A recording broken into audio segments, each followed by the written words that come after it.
So you have all these different modes, and the last time I told you I wanted to work on simple mode.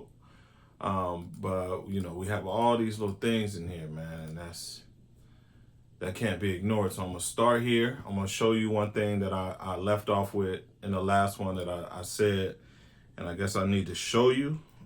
So that would be in this search bar right here. You click it and you hit Shift 8, which is gonna give you your stars. And you remember when I told you could search by your stars. If you were to nominate these when you have it in there, all you got to do is type it in like by the amount of stars that you chose on those ones, and they will actually pull up this way, which is kind of smooth. You know what I'm saying?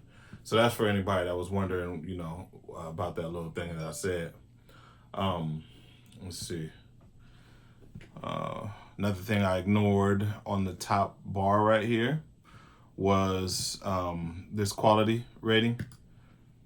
Draft, good, great, ultra. So if you're using this in a live setting, you're gonna want to use ultra, right? You want all the CPU to be dedicated to this plugin right here. You're not doing anything else. You're just playing the keys. So you would put it on that. If you are creating songs and in the time that you're using it, you don't do what I do, which is print to wave, and you like to let your VSTs eat up all of your processor, well, then you want to put it on draft, so that way it's not using up too much space as far as your memory goes while you're pressing play and trying to listen and edit and do all that stuff before you make a final decision. Also, the limiter. We all know what a limiter is. I will go over that later on in a series and show you exactly how the limiter works in better detail. And then you have your volume knob here, of course. So let's get to it with the thing that I wanted to get to, which was, all right, in perform. So this right here is where I was talking about, saving snapshots and whatnot. Copy snapshot, paste snapshot, copy one to all, clear, randomize snapshot, auto assign. All that exists here in this settings. Octave, this is where you can actually assign the key switches to your keyboard and switch through the different options that you have here. And then the rate, you know what I'm saying? If you have something that is being modulated, you can change the rate there. Control 8, your mod wheel, this is how many options you will have or that you want to assign to it, and then the snap volume, of course. Now, in this bar, you did notice earlier that when I went from browse to simple, it removed this option right here, right? And that's probably going to be still present during advanced. So simple mode is just that. It's simple. It does cut off a lot of things, so just be aware of that. If you don't know about ADSR, I suggest you learn it because it is very important when it comes to sound design. If you want me to give you a little bit of enlightenment on that, let me know in the comments. I'll touch that up. There's drop-down menu, of course, mini mono mode, mono pitch range, which is when you're using your wheel, how long do you want it to go, or how far do you want it to go between settings when you are at maximum and minimum or in the middle.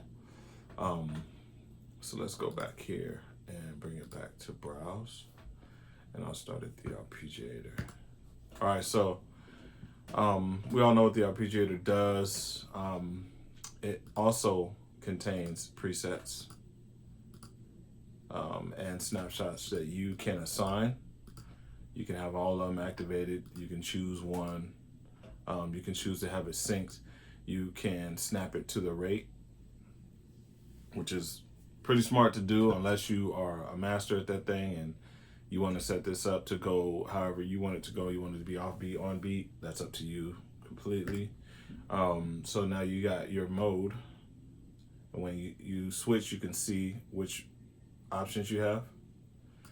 And there's a chord mode. I don't know if anybody knew that, but that right there is nice.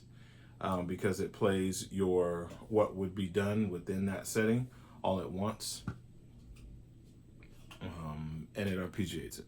So you got your rate, your octave, which gives you, it does the arpeggiation, but it goes on more than one octave. So 1, 2, 3, all the way up the keyboard. The length of the notes that are being played, the pattern that you want. So it has preset patterns, 16 of them. The swing, which is very important, kind of humanizes, makes things sound natural, gives you that offbeat, on-beat. Note velocity will kind of control how hard you're actually, your volume will come out. That split could be if you have two different sounds that you want to set. I don't mess with that. And then this one right here, you could set for yourself. It's the latch, hold, off. Latch meaning you hit it and it does what you tell it to do, or hold meaning it's going to stay there once you touch it, or once you touch it and then add. You can actually add to it while it's on hold. So step or multi. This right here is kind of smooth. I've never seen nothing like this. And so I wanted to touch on this. In this multi-mode, it allows you to go in here and do a pan on what you decide you want to do. So I was messing with this thing earlier, and on the first one right here,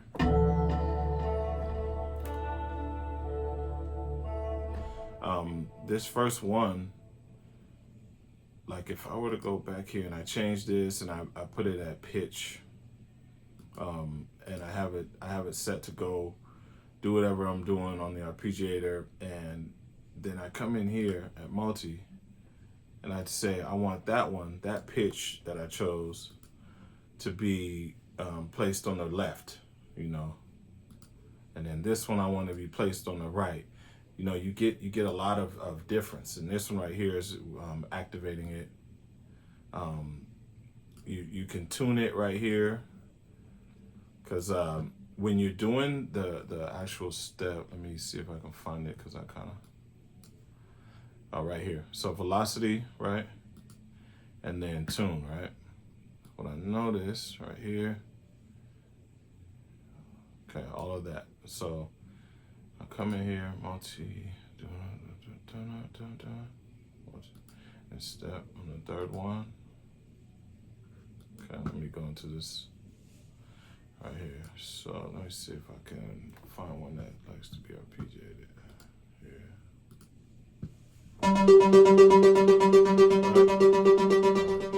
So I'll change up the tune right there. So I'm pitching it up, right? Okay. So this is your menu for that, allowing you to change the different things. You can either work with it at the menu, or you can have it all available to you right here. Okay, so whether it's on or not, tie it in, tune it, pan it, whatever. And then you can actually expand the amount of steps that you're working with right here as well. 16, 32, it does go further, which is crazy. So I mean, you can turn these things on and off, right? Like, think about this. You can make a whole sequence and turn parts of the sequence on and off. And then you can change the length of it. So you can actually create it and have a melody created, and then save that as a preset, and create stuff like that, man. It goes on and on, just depends on how creative you want to be, how creative you are. And then you have presets. You can save presets in here, like I was saying, so you can recall those things if you ever want to repeat that. If you have a sound, like if you're a sound designer, or you work with movies and you want to create a certain sound that you always want to do over and over again, but you might want to do it with different sounds, that same melody can be saved right here in your arpeggiator. Just being more than creative and more than simple and doing the same things over and over again, but being creative with the things that you do over and over again is what sets you apart. You know what I'm saying? Let's see. So yeah, that's pretty much for the arpeggiator. I'm gonna get into something We'll go into effects on the next one, and then we'll go into the advanced after that. Peace.